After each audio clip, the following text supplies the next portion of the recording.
Now, this bench makeover is for Andrea, and she wanted a very similar color, except she wanted it to look fresh and clean and new, of course.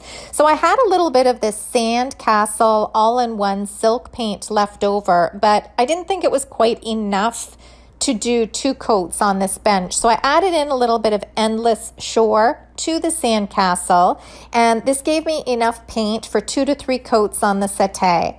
And it also color matched beautifully. It was dead on with what she wanted. So when matching paint, here's a quick tip. When matching paint, I like to use a paper plate to mix my colors. And a tip is to let them dry before deciding which is a close match.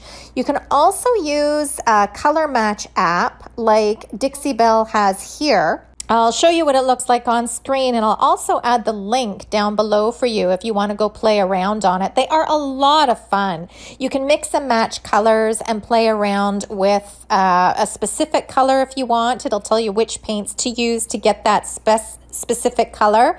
So they're a lot of fun to use. And most large paint brands, for instance, Benjamin Moore, Sherwin-Williams, etc., they have these apps on their site as well. And these are all free to use.